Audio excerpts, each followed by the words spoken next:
જો વિદ્યાર્થી મિત્રો આગળના ભાગમાં આપણે પાઠ 12ના શબ્દાર્થ પૂરા કર્યા. હવે એની નીચેથી જ આપણે લખશું તળપદા શબ્દો, કારણ કે આ જે પાઠ છે તે ગ્રામ્ય વિસ્તારને લગતો પાઠ છે. એટલે એમાં ઘણા એવા શબ્દાર્થ છે કે ઘણા બધા એવા શબ્દો તળપદા શબ્દનો ઉપયોગ કર્યો છે, પરંતુ નજીવા જે શબ્દો છે આપણે લખતા નથી, પરંતુ જે અમુક એવા શબ્દો છે જે આપણે તળપદા શબ્દ તરીકે નીચે લખશું. તો આગળ લખજો, નીચે શબ્દાર્થ પૂરા થયા એની નીચેથી જ તળપદા શબ્દો. તો પેલો શબ્દ લખશું હાવકારો. હાવકારો એટલે શાહુકારો, જે લોકો વ્યાજે પૈસા આપે છે તે, અથવા તો શ્રીમંત વર્ગ કહીએ તેવા લોકો. આપદા તો આપત્તિ. ની તો નહીં. હેર તો શહેર.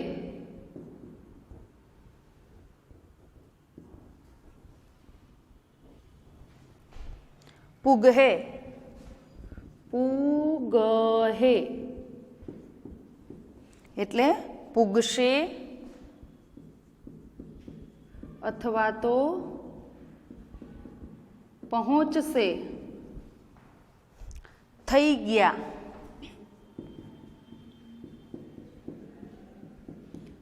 થઈ ગયા. ભૂખો તો ભૂખ્યો.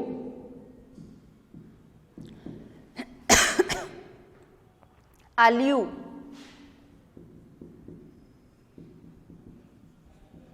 આપ્યું.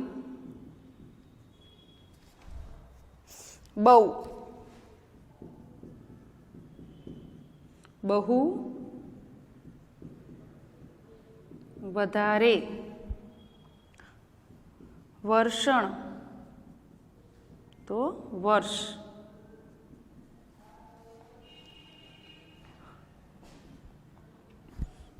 આગળ છે કહેવત. બાંધી મુઠ્ઠી લાખની. પરીક્ષાની અંદર 1 માર્કમાં કહેવત પૂછાય છે, બાંધી મુઠ્ઠી લાખની. તો જ્યાં સુધી એનો જવાબ થશે, એટલે કે એનો અર્થ જ્યાં સુધી ઘરની વાત બહાર ન જાય ત્યાં સુધી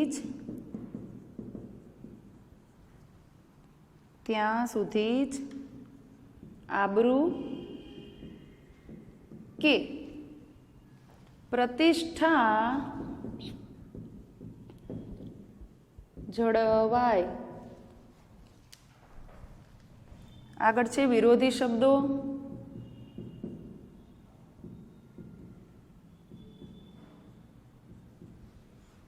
પ્રિય અપ્રિય. ચંચળ સ્થિર. સૂર્યાસ્ત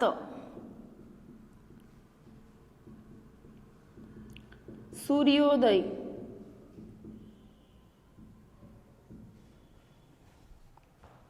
રૂપ કુરૂપ. માન અપમાન. દુર્ગંધ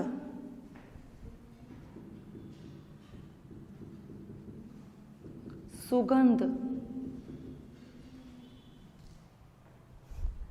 પ્રત્યક્ષ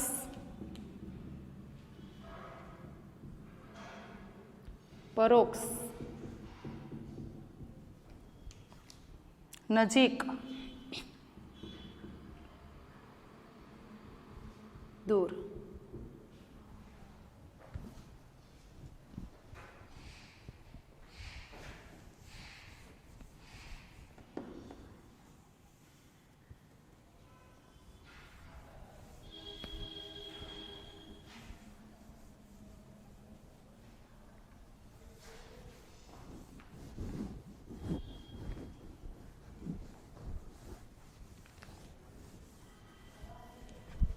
હવે આગળ આવશે રૂઢિપ્રયોગ.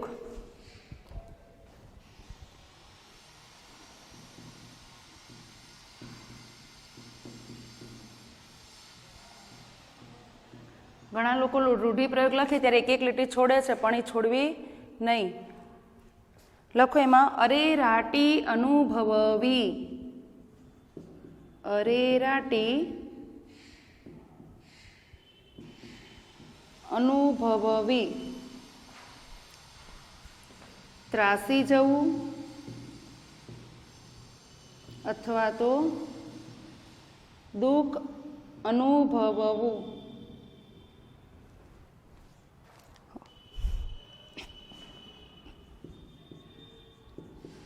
વૈતૃ, ઘણીવાર વૈતૃ આમ પણ લખાય છે.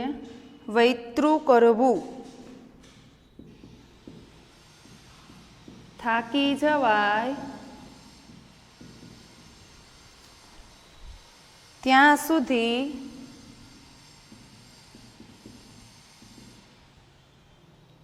કામ કરવું.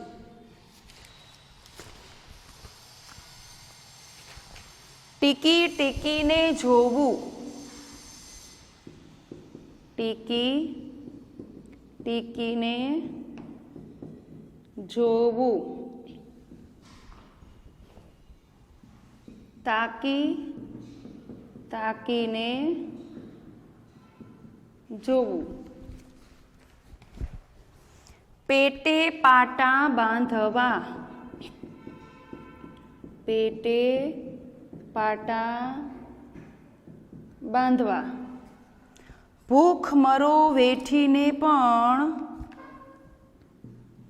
ભૂખમરો વેઠીને પણ આબરૂ સાચવવી. આછું પાતળું ખાવું. આછું પાતળું ખાવું. ઓછું વધતું ખાવું. વર્ષ નબળું પડવું. વર્ષ નબળું પડવું. પૂરતો વરસાદ ન થતાં. પૂરતો વરસાદ ન થતાં સારો પાક ન થવો.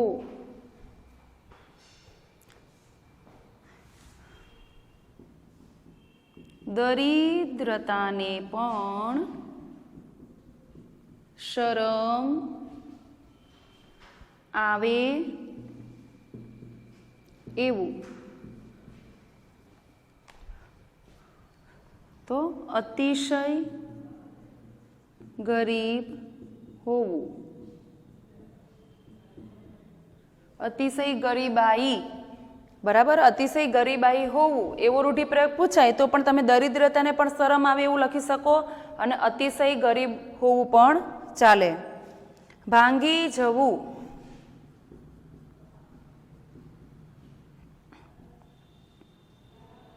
હતાશ થઈ જવું. પેટમાં ખાડો પડવો. પેટમાં ખાડો પડવો. ખૂબ ભૂખ લાગવી.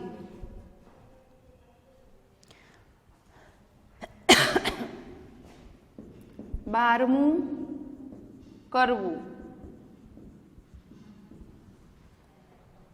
મરનારના 12મા દિવસે. મરનારના 12મા દિવસે શ્રાદ્ધ કરવાની ક્રિયા. વેઠ કરવી, વેઠ કરવી. આર્થિક બદલો, આર્થિક બદલો. આપી ન શકવાથી, આપી ન શકવાથી. મજૂરી કરવી, મજૂરી કરવી. મોનો કોળીઓ ઝૂંટવી લેવો,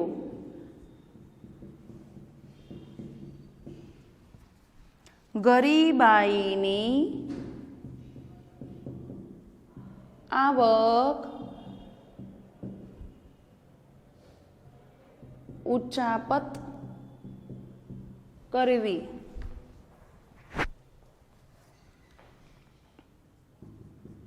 ગળે વાત ન ઉતરવી,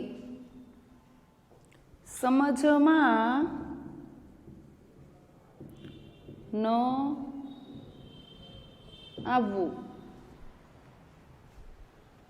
તકાદો કરવો, તકાદો કરવો. ઉઘરાણી માટે, ઉઘરાણી માટે. દબાણ કરવું. પૈસા વસૂલ કરવા, પૈસા ચૂકતે કરવા.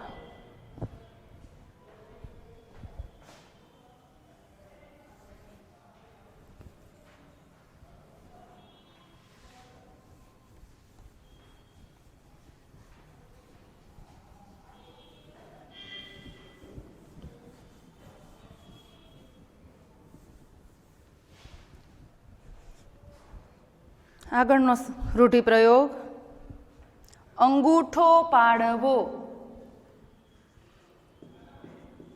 અંગૂઠો પાડવો. ખત વગેરેમાં, ખત વગેરેમાં સહીના સ્થાને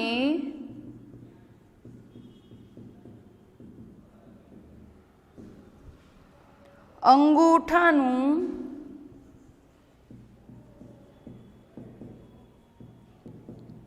નિશાન કરવું. આગળનો પૈસા ખોટા કરવાની દાનત ન હોવી. કરજ ચૂકવવાની ખરાબ વૃત્તિ ન હોવી. દૂધે ધોઈને આપવું, દૂધે ધોઈને આપવું. પ્રામાણિકપણે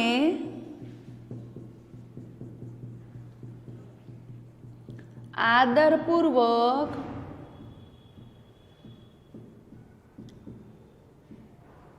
આપવું. ચોપડો જુઠ્ઠું ન વાંચે, ચોપડો જુઠ્ઠું ન વાંચે. ચોપડામાં લખાયેલો હિસાબ ખોટો ન હોવો.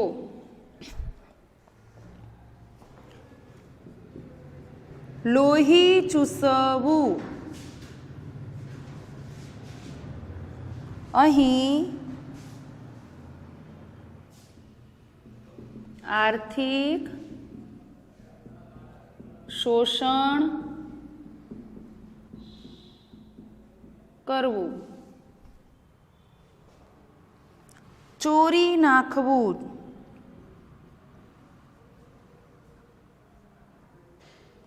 અહીં આપણે અડનો પણ ઉલ્લેખ ઘણી વાર થાય એટલે ચોરી પણ થાય. નાખવું એટલે શું? ચોરી નાખવું એટલે ફાડી નાખવું.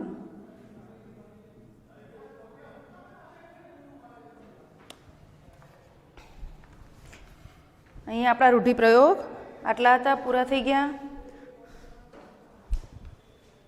હવે આગળ જ્યારે આપણે કાવ્ય 11 શિકારીને ચલાવ્યું હતું ત્યારે એના મુદ્દાસર પ્રશ્નો જે હતા બરાબર તે જોવાઈ ગયા હતા, પરંતુ સ્વાધ્યાય પોથીમાંથી તેના 1-2 વાક્યના કે 3-4 વાક્યના જે પ્રશ્નો હોય છે તે સોલ્વ કરવાના આપણે જોવાના બાકી હતા. તો આપણે હવે એ જોઈશું. તો કાવ્ય 11 જે શિકારીને કે જેની અંદર આપણે જોયું હતું કે કવિ છે એ શિકારીને શિકાર કરવાની ના પાડે છે બરાબર, એ લગતું જે કાવ્ય હતું તે. તો એમાં સૌથી પહેલા એક વાક્યમાં પ્રશ્નો જોઈએ. તો પહેલો પ્રશ્ન છે કે સૃષ્ટિનું સૌંદર્ય કવિને ક્યાં ક્યાં જોવા મળે છે?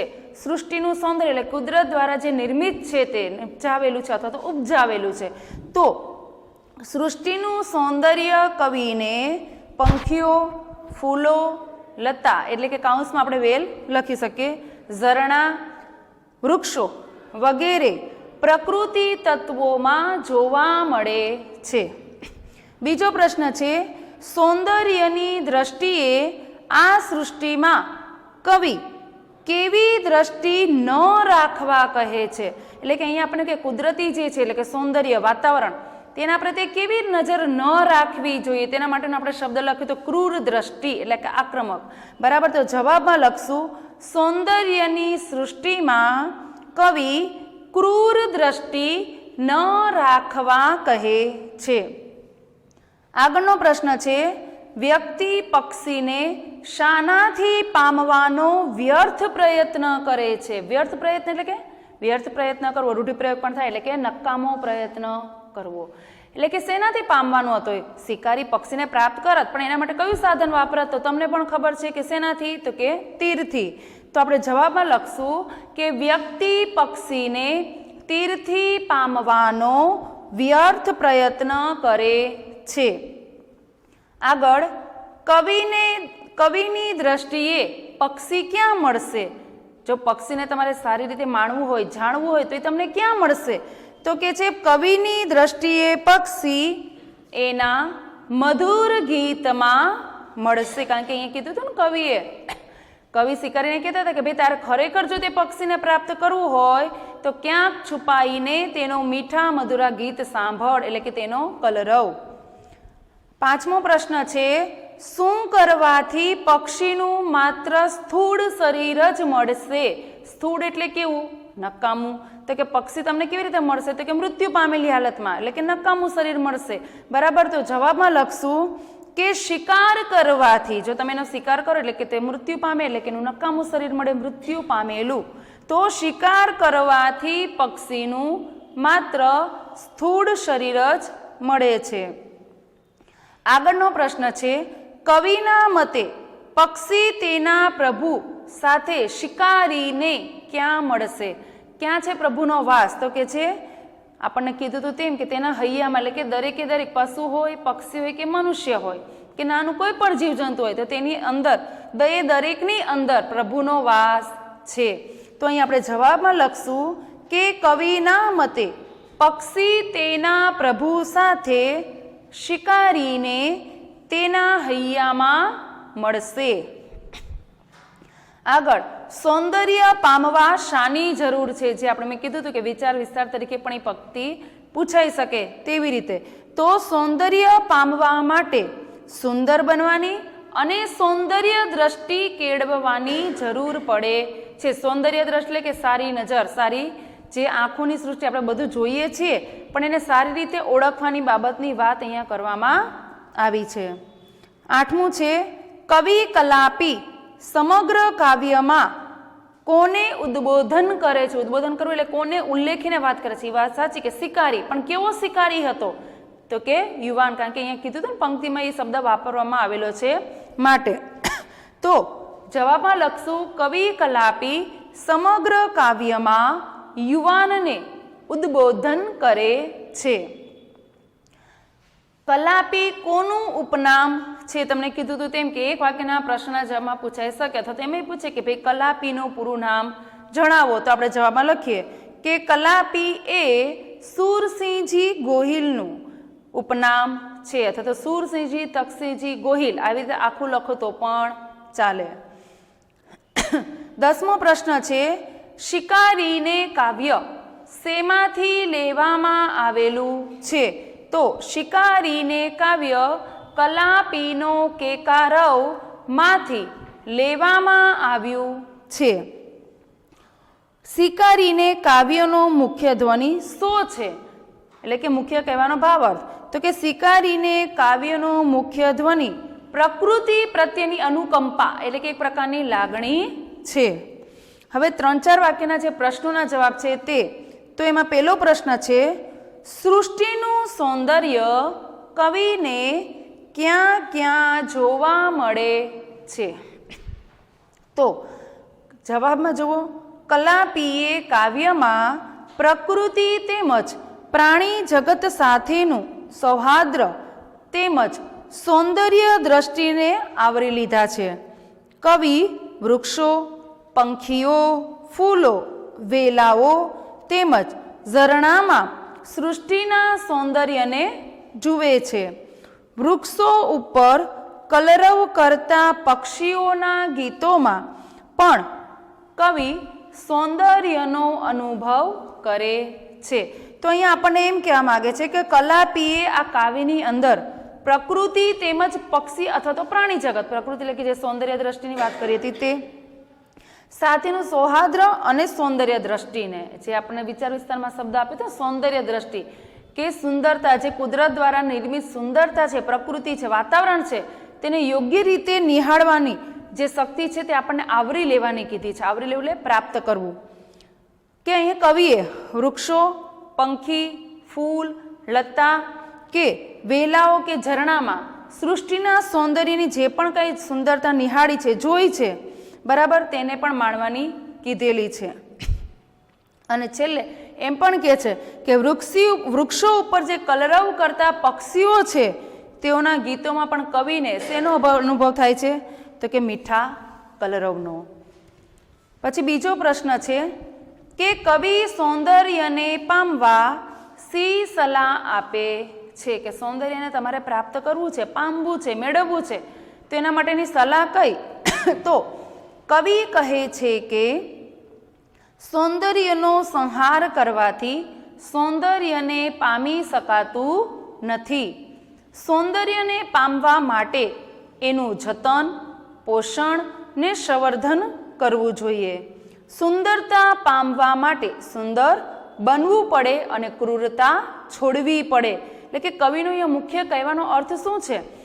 તો કે સંહાર કરવાથી ક્યારેય આપણે સુંદરતા પ્રાપ્ત કરી શકતા નથી. સંહાર કરવો એટલે કે નાશ કરવો. કોઈ એવી જગ્યા છે, બરાબર, ત્યાં મોટું વૃક્ષ છે, જો એ વૃક્ષને ધરાશયી કરવામાં આવે, ધરાશયી કરવું એટલે કે એને પાડી દેવું, અથવા તો આખું પાડી ન દે પણ માત્ર એની ડાળીઓને કાપી દે, નાખવામાં આવે ને તો પણ ત્યાંથી પાછા આપણે નીકળે એટલે આપણને એમ લાગે અહીંયા કેવડી જગ્યા લાગે. એટલે કે કેનું સુંદરતા જે પહેલા દેખાતી તેનો શું થઈ ગયો? નાશ. તો કે એવું કરવું જોઈએ નહીં. અને એના માટે શું કરવું જોઈએ? સૌંદર્યને એટલે કે સુંદરતાને ખરેખર તમારે પ્રાપ્ત કરવી હોય તો શું કરવું પડે? તો કે એનું જતન એટલે કે એને જાળવવું, પોષણ એટલે કે એને જરૂર છે નાની એવી કલમ વાવી હોય, છોડ વાવેલો હોય તેને પૂરતું પાણી પણ પાવું જોઈએ. સંવર્ધન કરવું એટલે સંવર્ધન કરવું એને યોગ્ય રીતે ઉછેર કરવો, બરાબર. કે સુંદરતા એટલે કે જે સુંદરતા જો તમારે પ્રાપ્ત કરવી હોય તો સૌથી પહેલાં આપણે સુંદર બનવું પડે. એટલે કે આપણે કહીએ ને કોઈને સલાહ આપવી હોય તેને પહેલાં આપણે એ સલાહ જે કોઈને તમે આપો છો તો શું એ સલાહનું તમે પોતે પાલન કરો છો? બરાબર. તો એવી જ રીતે એટલે કે અહીંયા પોતે પણ એ જાળવવું પડે અને ક્રૂરતા છોડવી પડે. ક્રૂરતા એટલે અહીંયા જે શિકારીનો સ્વભાવ જેવો હતો એવો આક્રમક જે વિચાર વલણ છે તેને પણ છોડવું પડે. ત્રીજો પ્રશ્ન છે, કવિ પક્ષીને પામવા શું કરવાનું કહે છે? તો તમને ખબર જ છે કે ત્યાં શું કરવાનું કીધું હતું. તો જુઓ કે કવિએ પક્ષીને પામવા માટે કહે છે કે તેના પર તીર ચલાવવાનું નથી, પરંતુ ક્યાંક છુપાઈને તેના મધુર ગીત એટલે કે કલરવ સાંભળવાના છે. તેનાથી પક્ષીના મધુર કલરવનું સૌંદર્ય માણવા મળશે અને તેના પ્રભુ સાથે તારા હૈયામાં પણ એ જોડે વાસ કરશે. એટલે કે જો તારે ખરેખર તે પક્ષીને પ્રાપ્ત કરવું હોય તો તેના પર તીર ચલાવીને તેના નક્કામાં શરીરને પ્રાપ્ત નથી કરવાનું, પરંતુ ક્યાંક છુપાઈને તેના મીઠા મધુરા ગીત એટલે કે કલરવને સાંભળવાનો, કે જેના કારણે જે પ્રભુ એના હૈયામાં વાસ કરે છે તો એ જ પ્રભુ પક્ષી સાથે તારા હૃદયમાં પણ વાસ કરશે. છેલ્લે આપણે કાવ્ય પંક્તિ છે. ઘણીવાર આજે 3-4 વાક્યના પ્રશ્નો પૂછાય છે એમાં કાવ્ય પંક્તિ પણ પૂછાતી હોય છે. પંક્તિ લખીને પૂછે કે નીચેની પંક્તિનો ભાવાર્થ સમજાવો. તો પંક્તિ છે કે સૌંદર્ય વેડફી દેતા નાના સુંદરતા મળે, સૌંદર્ય પામતા પહેલા સુંદર બનવું પડે. તો એનો ભાવાર્થ થશે કે સમગ્ર વિશ્વમાં ઠેર ઠેર સૌંદર્ય પથરાયેલું છે. એ સૌંદર્યનો નાશ કરવાથી એમાં રહેલી સુંદરતાને પણ આપણે નષ્ટ કરીએ છીએ. એટલે કે સમગ્ર વિશ્વમાં એટલે કે આવડું મોટું જગત છે, વિશ્વ છે, ઠેર ઠેર ઠેર એટલે કે અનેક જગ્યાએ દરેક જગ્યાએ સૌંદર્ય પથરાયેલું છે. એટલે કે સુંદરતાના આપણે દર્શન થાય છે, એટલે કે કુદરતી વાતાવરણ. અને એમ એ સૌંદર્યનો તમે નાશ કરશો તો તેમાં રહેલી જે સુંદરતા છે તે આપણા હાથે જ તેનો વિનાશ કર્યો કહેવાશે. તો અહીંયા આપણા જે કાવ્ય 11 શિકારીનું હતું તેનું સ્વાધ્યાય પોથીનું જે સમજૂતી બાકી હતી તે પૂરી થઈ. હવે આગળનું જે લેક્ચર આવશે તેમાં આપણે જે પાઠ 12 ચોપડાની ઇન્દ્રજાળ છે તેની શબ્દ સમજૂતી જોઈને પાઠ આગળ જોઈશું. અને એ પહેલાં જે આ રૂઢિપ્રયોગ છે એ બધાય હોમવર્કમાં એક વખત લખવાના છે. Thank you.